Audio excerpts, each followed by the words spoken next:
Yep, that's me. You're probably wondering how I would up in this mess. Staring at the screen, completely speechless, after getting my face pushed in by a single zombie. Honestly, I'm asking the same question. It all started with a very bad idea. I have never played Diablo 3. I've heard the game, of course, a legend of loot and demons. But I'd always heard the story was pretty easy, so for my very first time, I decided to do something profoundly stupid. I decided to play on the absolute hardest difficulty you can pick right from the start. This is the story of how my brand new, totally clueless wizard took his first steps and faced immediate and brutal punishment. So there I was, stared at the character selection screen. I landed on the wizard, cause who doesn't love slinging all kinds of flashy spells? I saw options for seasonal and solo, not knowing what they meant. I figured, sounds like what I need. I named my character Bender, not from the cartoon, but like the element benders in Avatar. It felt fitting for my Master of Magic. Then came the choice, the one that would define my suffering, the difficulty slider. I heard the story was simple, so I figured I would try harder difficulty. But then I saw just how many levels there were. With trembling hands, I just kept clicking. Master, Torment 1, Torment 2, all the way to the highest one available for the new character. Torment 6. How bad it could be, I thought, my innocence tragically intact. It's the first act. There is me in, right? I clicked Torment 6, I spawned in New Tristram and took my first fateful steps out of town, ready for an adventure. And the universe immediately decided to teach me a lesson. The very first enemy I saw was a basic zombie. I confidently strode towards it and cast my starting spell. A tiny bolt floated towards the zombie and did nothing. The health bar didn't move. You can see how long it takes to kill a single zombie. I understood the essence of this difficulty. My new plan was to stick with it until it became physically impossible to play. I killed another enemy, leveled up, and suddenly my new skill actually let me destroy the next zombie with easy. Hope was restored. Then I got into a brawl in the tavern and barely survived. A new electric shock skill was useless, but my trusty ice beam saved me. My life became a slow, painful grid. I dodged and waved around monster attacks like I was Mike Tyson, slowly chipping away at their health. After one such fight, a dagger dropped. I was shocked to see that equipping it massively increased my spell damage. Finally, maybe the suffering was over, but then I ran into a pack of dogs that killed me so many times I nearly gave up for good. After dying a couple of million times to a superpowered elite monster, I hit a wall. I died instantly, over and over. I had to swallow my pride. I lowered the difficulty, but only slightly, still keeping it on Torment level, and at least I killed that stupid boss. Suddenly, the game felt manageable. The next dungeon was breeze compared to what I'd just been through.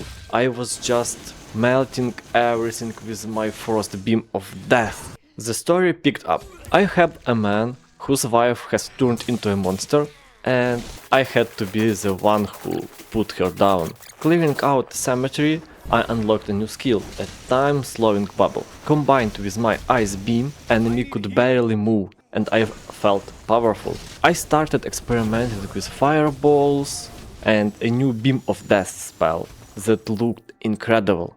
Even got a fire-breathing hydra. I found the Skeleton King's crown after a pretty easy run, even scoring 2 legendary items along the way. The old man in town, Deckard Kane, told me the next step was to find the king himself and, well, whack the poor guy. On the way I found a warrior being attacked by cultists, saved him, and dude decided to join me, so be it. With a tank by my side, things got even better.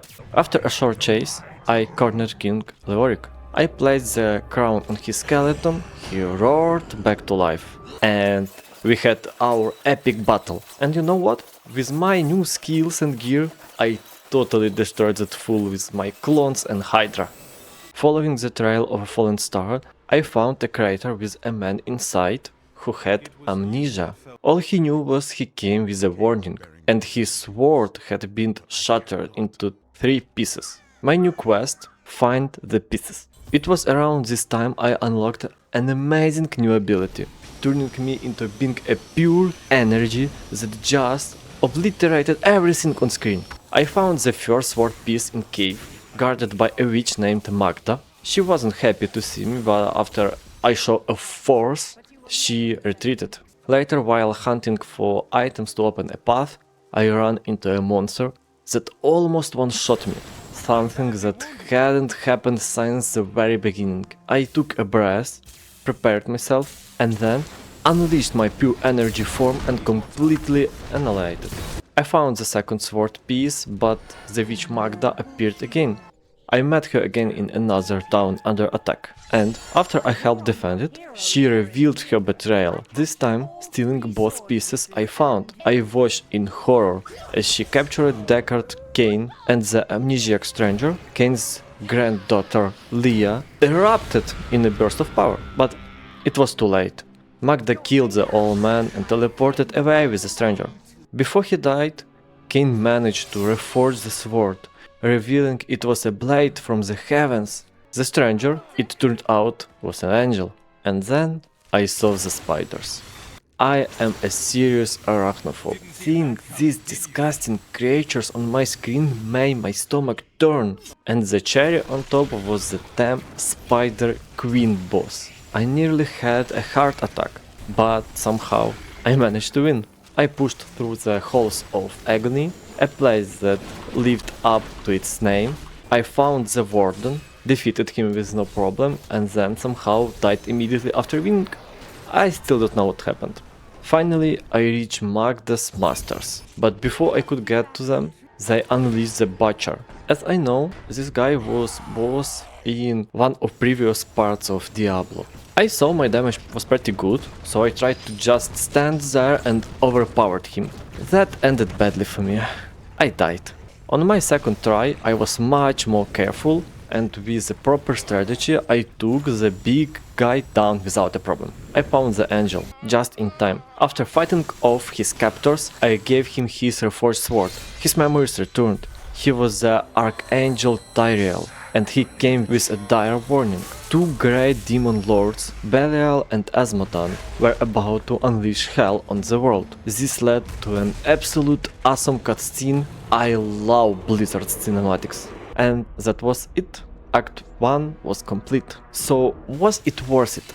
Absolutely 100% yes. It was a roller coaster of wanting to quit and feeling like a god. The struggle at the start forced me to learn the game on a much deeper level. Act 1 was amazing, and it's made me want to replay the game with other classes. But for now I'm going to beat Diablo 3, then move on Diablo 4 and maybe even Diablo 2 after that. As for me, Act 2 awaits, with its deserts and I'm sure its own terrible ways to kill me. Thanks for watching this ridiculous journey. If you enjoyed it, please subscribe, hit the like button and turn on notifications so you don't miss anything. See you next time!